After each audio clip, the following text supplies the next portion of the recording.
Hey everyone, welcome back to Fireside Writer. I'm TJ Stecker, former Navy aviator, DC attorney, and agented crime fiction author. Today I want to talk about something that doesn't get discussed enough, the writer mindset. Not just the craft, not just the technique, but the mental framework you need to survive this profession.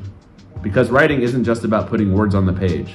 It's about building a sustainable practice that can withstand rejection, self-doubt, and the brutal reality that this is a long game. So let's talk about what it takes to think like a professional writer, even before you get a book deal. First thing, stop waiting for permission to call yourself a writer. You don't need an agent, you don't need a book deal, you don't need to be published. If you're writing, if you're showing up and doing the work, you're a writer. I spent years hedging on this, and I would get asked, what do you do? And I wouldn't say, I'm a writer. I would say things like, I'm working on a novel, or I'm trying to write. I wouldn't claim the title because I thought I hadn't earned it yet. That was garbage thinking, and it held me back. Harry Bosch doesn't wait for permission to be a detective. He acts like one, because he is one, even when the department doesn't want him to be. That's the mindset you need. You're a writer. Own it. This isn't about ego, it's about identity. Because when you identify as a writer, you start making decisions like a writer. You protect your writing time. You invest in your craft. You show up consistently because that's what writers do. The world will try to convince you that you're not legitimate because you haven't hit some external milestone. Don't buy it. The legitimacy comes from the work itself. If you're writing with intention and commitment, you're a writer. Believe that and everything else follows. Second, embrace the long game. This isn't a sprint. This isn't even a marathon. It's a series of marathons that keep getting longer. You run these over the course of years, sometimes decades, before you ever see the payoff you're hoping for. I've been writing seriously for years now. I've got 2 completed novels. I've got an agent. And I'm still not published. Some days that's frustrating as hell. But I knew this was going to be a reality. Publishing is slow. Breaking through takes time. You can't control the timeline. What you can control is whether you keep writing, whether you keep showing up. Dennis Lehane worked construction while writing books.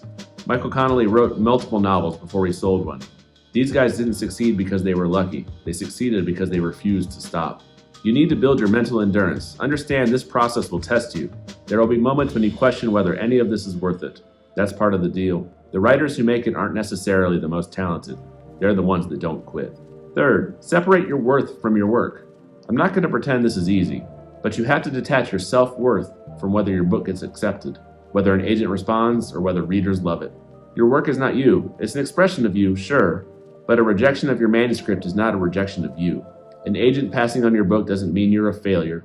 It means that that particular project didn't connect with that particular person at that particular time. I've had my share of rejections. I'm still getting them. And everyone does sting. I don't let them stop me from writing the next thing. Here's what helps. Focus on the process, not the outcome. You can control whether you show up every day. You can't control whether a publisher offers a deal. So measure success by what you can control. Did you finish the draft? Did you improve your craft? Did you write something you're proud of? Those are wins. Everything else is outside your circle of influence. Fourth, obsess over craft, not comparison. Social media makes it too easy to compare yourself to other writers. Someone else just hit a bestseller list.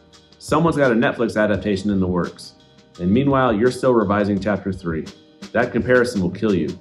It'll rob you of the joy of your own process. It'll make you feel like you're falling behind when the truth is there is no timeline. Everyone's path is different. Instead of comparing yourself to others, compete with yourself. Are you a better writer today than you were 6 months ago? Have you learned something new about structure, character development, or pacing? Are you writing cleaner prose? That's where your focus should be. Obsess over craft. Study the authors you love, not to feel inadequate, but to learn their techniques. Break down what makes their work effective. Apply those lessons to your own writing. Fifth, you're damaged goods, but you're not broken. This one comes straight from Harry Bosch. That man's been through hell, Vietnam, loss, betrayal, bureaucratic warfare. He's got demons, but he keeps fighting. That's the writer's mindset. You're going to write scenes that don't work, characters that fall flat, and manuscripts that never see the light of day. That's all part of this. But you're not broken, you're learning. Every failure teaches you something. Every rejected manuscript makes the next one better. Every bad day at the keyboard is still a day you showed up. The writers I admire most aren't the ones that had it easy. They're the ones who wrote through the fear, the doubt, and the uncertainty. They're damaged goods, but they're still standing.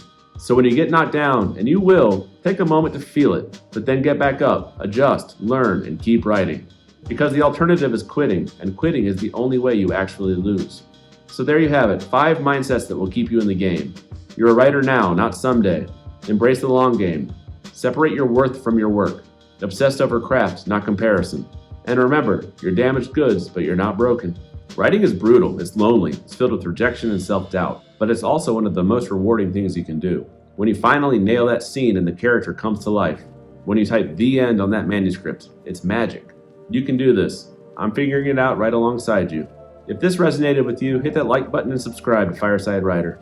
Drop a comment. Which of these mindsets do you struggle with most? Let's talk about it. Thanks for watching. Now go write something. I'll see you next time.